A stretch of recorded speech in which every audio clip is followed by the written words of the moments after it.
Ce lundi 7 octobre est consacré à la journée mondiale de l'habitat. Le thème, la mobilité humaine. Il rappelle les problèmes de conditions de déplacement des populations.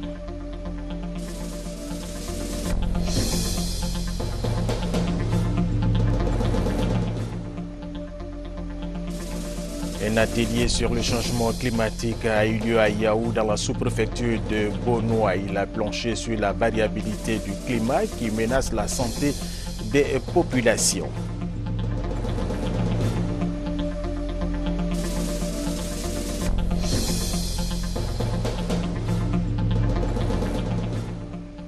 Nous allons également parler dans cette édition de tourisme à Damas, en Syrie, un pays en guerre.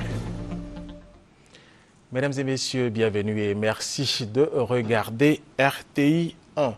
Ce lundi 7 octobre est consacré à la journée mondiale de l'habitat. Le thème, la mobilité humaine. Il rappelle les problèmes de conditions de déplacement des populations. Nous vous proposons le message du gouvernement ivoirien, message dit par le ministre de la Construction, du Logement, de l'Assainissement et de l'Urbanisme. Reportage Chantal Eoumo à Kandam.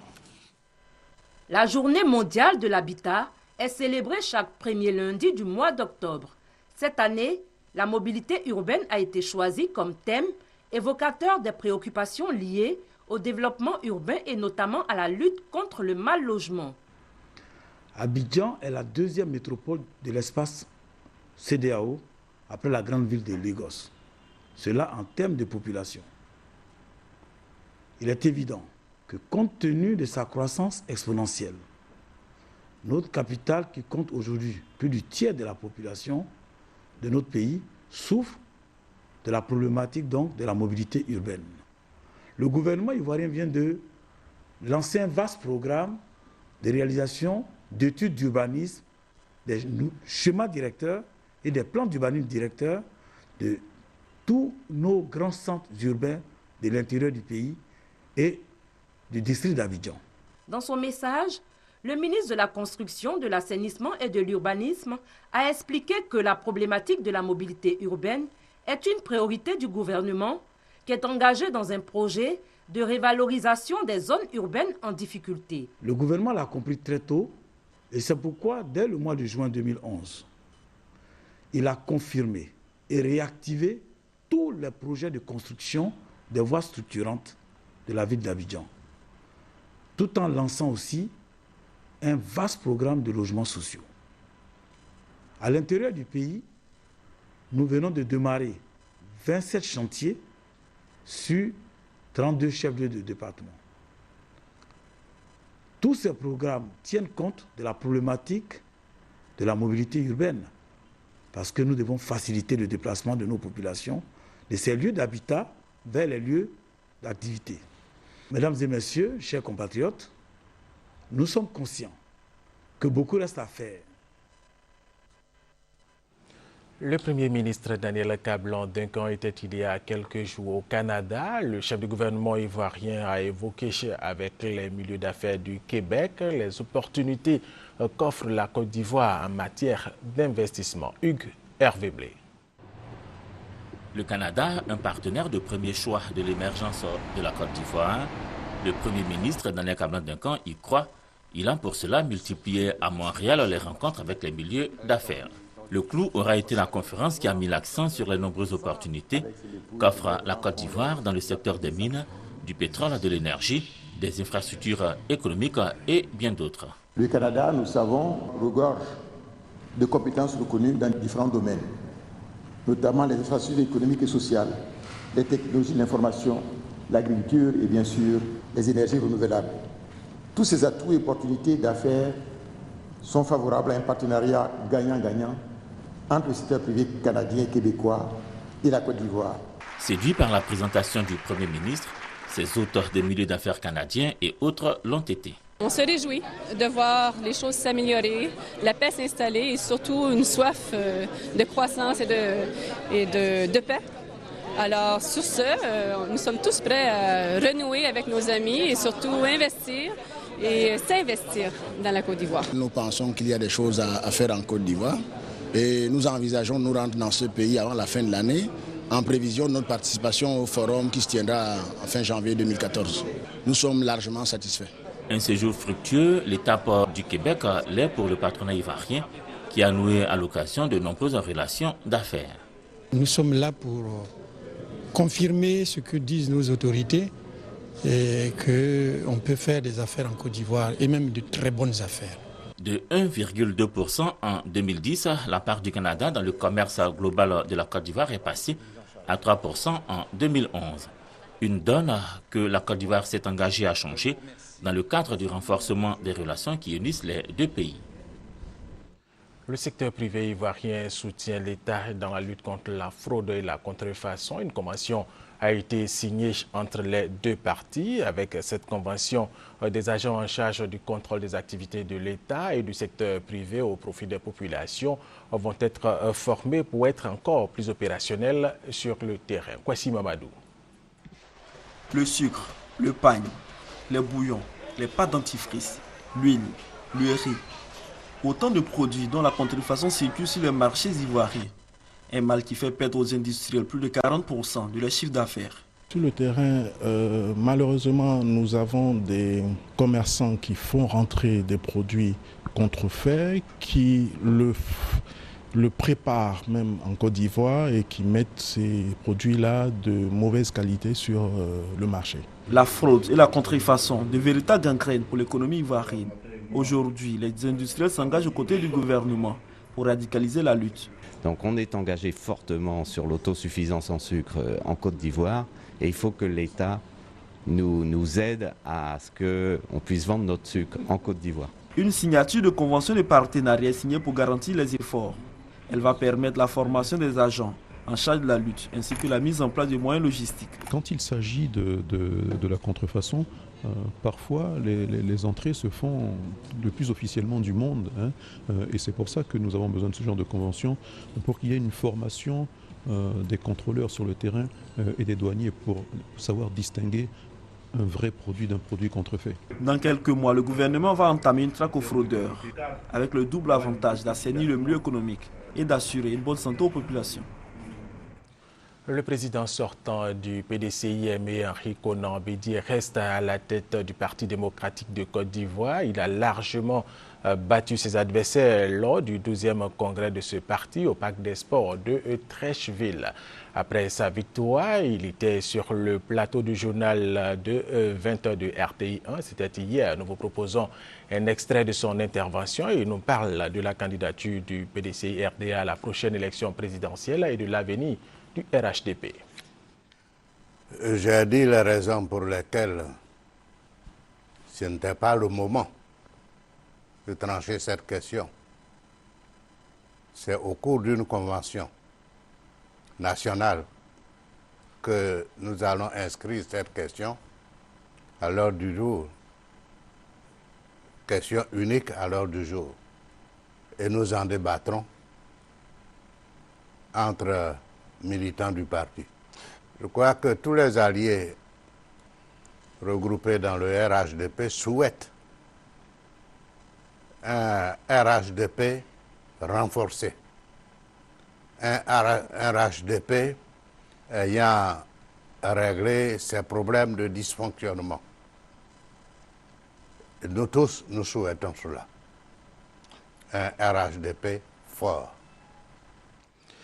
Le 12e congrès du PDCI-RDA qui s'est ouvert jeudi a pris fin donc hier au Parc des Sports de Trècheville. À l'issue des votes émis, Henri Konan Bédié a obtenu 93,29% des voix contre un peu plus de 3% pour chacun de ses adversaires. Alphonse Guégué Madi, le secrétaire général sortant, et Kwadio Konan Bertin, le président sortant de la jeunesse du PDCI-RDA. Thomas Guessambi. Commencé en fanfare, c'est en fanfare que les lampions se sont éteints sur le dernier congrès du Parti démocratique de Côte d'Ivoire, section du RDA, le 12e de son histoire. À l'ouverture de cet important rendez-vous pour le PDCI-RDA, le professeur Miaka Oreto du FPI ne croyait pas si bien dire en demandant au vieux parti de continuer à servir de modèle pour les autres formations politiques et pour la Côte d'Ivoire. On aurait dit aujourd'hui chose faite. À ce rendez-vous où le fauteuil du président du parti était mis en jeu, on peut le dire, l'enjeu n'a pas tué le jeu. Le président Henri Konan Bédié succède à lui-même avec plus de 93% de suffrages contre 3% pour chacun des deux autres candidats en lice. Pour déclarer officiellement Henri Konan Bédié, président élu du PDCI-RDA à ce congrès, tout en se gardant de tout commentaire, les deux autres candidats ont répondu présent, tout comme les 5000 congressistes qui ont effectué le déplacement du Palais des Sports de Treichville. Devant eux, comme devant les invités du parti, le président élu dit saluer la confiance placée en lui par les congressistes, tout en tendant la main au professeur Alphonse Didier Madi et à Kouadio Konan-Bertin. Pour la dynamique de la cohésion, Henri Konan Bédié est revenu sur la nécessité du renouveau, rajeunissement et renaissance dans la gestion du parti et la reconquête du pouvoir d'État en 2015. Séance tenante, le président procède à de nouvelles nominations avant de lever la séance. Et ce lundi, des agents du groupe RTI sont en formation pour parfaire leurs connaissances dans la maîtrise de l'écriture journalistique. Reportage à caractère local et national, c'est le thème de la formation qui s'étendra sur 3 jours. Elle est initiée par le groupe de médias La Voix de l'Amérique, soutenu par l'ambassade des États-Unis d'Amérique en Côte d'Ivoire. La formation est assurée par Ronald Weimer, consultant média.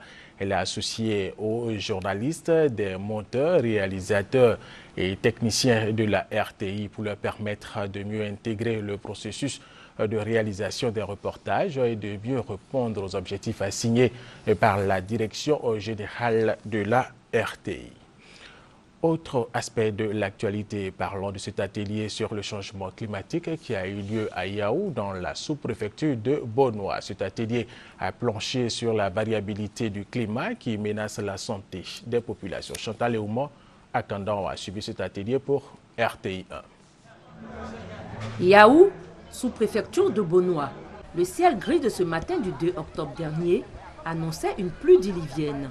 À peine une demi-heure plus tard, ce même ciel affichait un soleil d'aplomb. La baisse des nombres de jours de pluie, des débits des cours d'eau, le tarissement des puits, la sécheresse, les inondations modifient substantiellement les paysages et menacent le bien-être des populations. L'étude intitulée « Variabilité climatique et son impact sur les ressources en eau et la santé des populations de la zone côtière d'Abidjan à Aboissau » est l'objet de cette rencontre scientifique à Yao. Cet atelier a pour but principal de mettre en évidence les principaux changements climatiques de la zone littorale et d'évaluer leur impact sur les ressources en eau et la santé des populations. On va essayer de caractériser, comme on dit en termes scientifiques, caractériser, voir si le phénomène existe vraiment. Et puis projeter, puisque les faits sont là, il faut adapter nos activités, notre vie de chaque jour à la situation. Les différentes communications au cours de cet atelier ont permis aux participants d'apprécier le rôle néfaste des changements climatiques dans le développement de nouvelles pathologies, leur impact sur les productions agricoles, ainsi que les dangers qui guettent les ressources en eau. Le tout est d'arriver à développer un programme d'information et de sensibilisation des populations et des acteurs locaux. Cette étude qui est conduite ici, si elle arrive à terme, vraiment, ce serait bénéfique. D'ici une 50aine d'années, des générations futures pourront en bénéficier. Et cette étude, pour moi, a une finalité. C'est quoi le bien-être social de l'homme dans son environnement? Les résultats attendus au premier trimestre 2014 devront servir, entre autres, à améliorer les connaissances des populations et des différents partenaires sur les impacts de la variabilité climatique sur les ressources en eau et la santé et fournir aux autorités gouvernementales et administratives des outils d'aide à la décision pour une meilleure prise en compte des risques environnementaux dans les politiques et plans de développement. Autre sujet, le centre de gestion de la Société de développement des forêts sous des forts de Boaké fait l'état des lieux des forêts classées dans sa zone de compétence. 41 forêts classées ont été sérieusement dégradées de 2000 à 2010. Le nouveau directeur des forêts entend reconstituer ce patrimoine forestier. Charles Tatou, RTI Boaké. La Côte d'Ivoire compte 241 forêts classées, soit 13% du territoire national. Malheureusement, ce patrimoine forestier de l'État est constamment menacé. Ces menaces sont de tout genre. Problèmes de feux de brousse, présence illégale de bouviers, production illégale de charbon, amplification et infiltration des planteurs, de même lotissement et construction dans ces forêts classées. Ces menaces se sont accentuées dans les forêts des zones centre-nord-ouest du pays au cours de la décennie de crise où ces forêts classées ont été sauvagement agressées. Les responsables locaux de la Société de développement des forêts, Sodefort de Bouaké, après le retour de leur service à Bouaké, font l'état des lieux des forêts classées de leur zone de compétence. Le directeur du centre de gestion de Bouaké, Nguessan Kofi Abraham, a rappelé les défis que son centre doit relever pour la sauvegarde des forêts classées de sa circonscription administrative. Le défi de rectifier ou de rattraper les anciens reboisements qui ont été détruits de façon anarchique. On peut parler du défi de développer une surveillance appropriée des forêts classées et de lutter efficacement contre l'exploitation illicite de bois de veine qui est devenue, sinon qui était devenue, une activité essentielle dans les zones centre et nord. Le centre de gestion de la Sodefort de Bouaké couvre les régions du Béré, du Hambol, de Béké, du Ifou et du Bélier, avec au total 41 forêts classées, d'une superficie totale de 536 578 hectares. Autre chose, le conseil municipal de Thiébissou prépare déjà activement la prochaine visite d'État du président de la République Alassane Ouattara dans la région du Bélier à travers le nettoyage des rues, le curage des caniveaux et l'embellissement de la ville. Pour réussir ce pari, la municipalité a lancé une opération de salubrité et de lutte contre la divagation des animaux. Charles Tatou. Considéré comme étant une banlieue de Yamoussoukro, capitale politique du pays, du fait de sa proximité avec celle-ci, Thiébissou n'est pas épargné des actions du gouvernement en faveur de l'assainissement des villes. L'équipe municipale de la localité a bénéficié d'importants lots de matériel d'assainissement, véritable arsenal de guerre contre l'insalubrité. Pour éviter que le temps joue contre lui en cette période de préparatifs de la visite du chef de l'État dans les régions du Bélier et de Béké, le conseil municipal y a déjà mis en place une brigade de salubrité. Elle est composée de 40 jeunes issus des différents quartiers et villages de la commune. Le maire de Thiébissou, Ndri Germain, vient de lancer l'opération de salubrité de sa cité. Cette opération va consister à pouvoir nettoyer les caniveaux, à pouvoir nettoyer les voies publiques et aussi à offrir de la peinture à tous nos parents qui sont sur la grande voie. Une peinture à couleur unique qui va pouvoir permettre à ces parents-là de rendre les murs extérieurs un peu propres. Nous avions parcouru un peu la ville. Nous avions vu que même au centre de la ville, il y a des petits magasins de vendeurs de koutoukou. Tout ça, ça va partir. L'opération de salubrité de Thiébissou prévoit des plantings d'arbres dans les villages de la commune, mais aussi des sanctions contre les auteurs des comportements indélicats, surtout des propriétaires d'animaux qui laissent leurs troupeaux divaguer. À la faveur de la cérémonie de création de l'intercommunalité entre les communes de Guitry, de Fresco et de Grand Laou, notre reporter Honorine Kakoubla Nigori s'est rendu dans ces localités pour comprendre leur réalité, également comprendre comment cela va fonctionner. Voici son reportage. La commune de Guitry, à 160 km d'Abidjan, est enclavée. Elle souffre de manque d'infrastructures sociales. La mairie fait office de préfecture actuellement. Le maire a délocalisé ses activités dans un magasin en état de délabrement. Nos besoins sont énormes. Énormes. On va commencer d'abord par le local qui nous abrite. Vous voyez, c'est un magasin d'un GVC qu'on a dû réquisitionner parce que, évidemment, l'hôtel de ville de Guitry est occupé par le préfet qui, lui, n'a pas de local. Donc, c'est notre priorité. On pense que nous devons travailler dans des conditions décentes. Les voies d'accès sont difficiles à pratiquer à cause de l'absence de bitume. Le coût de la vie est élevé, le vivrier manque. Les producteurs se tournent plutôt vers l'EVA et le palmier à huile. Notre problème majeur ici, c'est la route. Côté transport, on souffre l'intercommunauté de Guitry, Grand Laou, Fresco. En tout cas, l'union, vraiment, ça nous fait plaisir. On aimerait avoir un marché moderne. Les légumes sont à même le sol. Tout ça, c'est pas bien. Le marché est cher. Pour une petite ville, c'est cher. Autre difficulté à Guitry, pas de taxis communaux. Les motos et trimotos desservent les populations au prix de 300 à 500 francs sur des distances de 2 à 3 km. Et pourtant, cet élève rêve de se voir transporté par les taxis communaux. Je voulais qu'il y ait des taxis à Guitry, parce que notre école est très loin. L'insalubrité est un autre problème à Guitry. Des immondices jonchent les rues. Même la mosquée de la ville en a fait les frais durant 13 ans. Cela fait 13 ans que la communauté musulmane est victime de la poubelle qui se situe à l'esplanade de la mosquée. Pour nous, les musulmans et les fidèles, et même la population entière de Guitry, veulent que cette place soit propre. La population de Guitry fonde beaucoup d'espoir dans le projet d'intercommunalité entre Guitry, Frescro et Grand Lahou qui vise le développement harmonieux de ces localités. Longtemps restée en marge du développement, la région du Bafing au nord-ouest de la Côte d'Ivoire veut rattraper son retard avec la construction de plusieurs écoles pour l'éducation des enfants et de plusieurs centres de santé pour soigner les populations du Bafing. Kwasi Mamadou. Aux dernières enquêtes des services du ministère de l'Éducation nationale et de l'enseignement technique, la région du Bafing occupait la dernière place en termes d'infrastructures scolaires. Il en est de même pour les secteurs de la santé, de l'électricité, de l'eau potable et des infrastructures routières. En somme, le Bafing souffre du sous-développement. Pourtant, cette région située au nord-ouest de la Côte d'Ivoire dispose de véritables potentiels humains et économiques pouvant booster son développement. Des richesses que le Conseil régional veut exploiter aujourd'hui afin d'améliorer le quotidien des populations.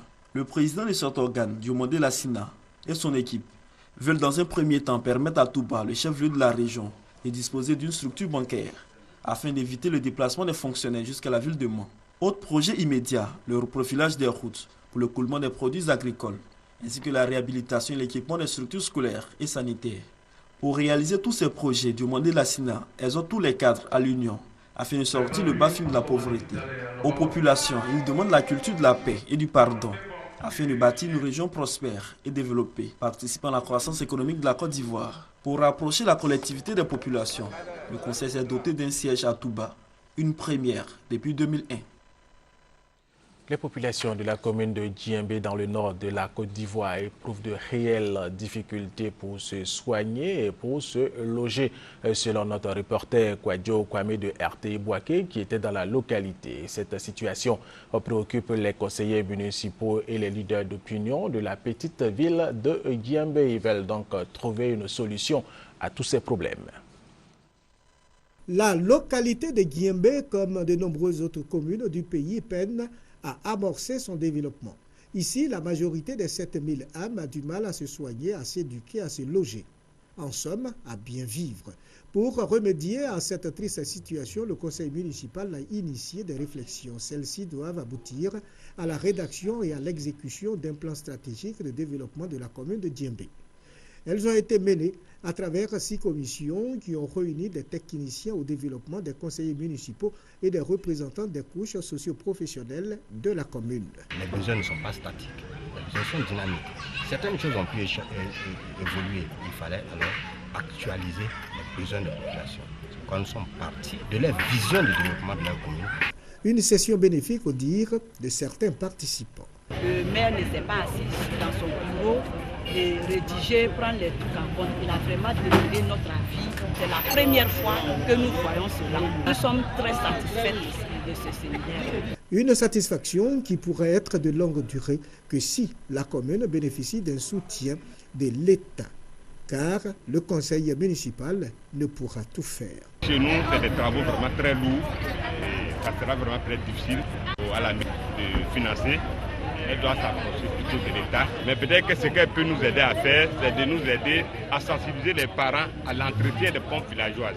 Outre l'État et ses ressources propres, la mairie de Djembé entend se tourner davantage vers les partenaires au développement pour réussir son ambitieux programme.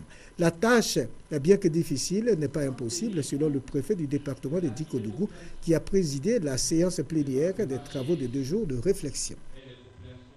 Repartons à Tiébissou, mais cette fois avec Abou Sanogo qui nous dit que dans cette localité, l'inspection de l'enseignement primaire et préscolaire a formé et renforcé les connaissances des enseignants spécialisés en langue maternelle, le baoulé.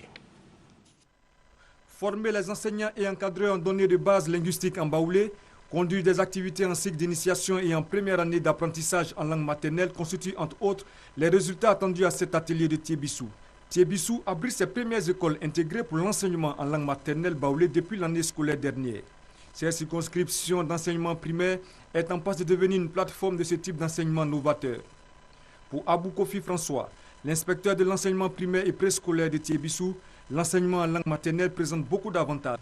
Entre autres, l'accès direct à la connaissance pour l'enfant qui apprend dans sa langue maternelle, la réduction du nombre d'années d'études primaires de 6 à 5 ans, d'où un gain énorme pour l'État de Côte d'Ivoire. Nous gagnons beaucoup à l'éducation nationale. D'abord, au plan didactique. L'enfant qui apprend dans sa langue familière, la barrière linguistique étant levée, il y a un lien affectif qui le lie à son enseignant parce que l'enseignant parle la même langue que lui. Alors, et partant de cela, il a accès à la connaissance sans apprendre la langue. Et cela a un gain de temps. Et de deux, au plan économique, la Côte d'Ivoire gagne beaucoup parce que d'abord, avec l'enseignement en langue, on réduit la scolarité de 6 à 5 ans. L'État gagne en termes d'infrastructures d'accueil et d'équipement, en termes de recrutement des enseignants et aussi en termes de rendement scolaire.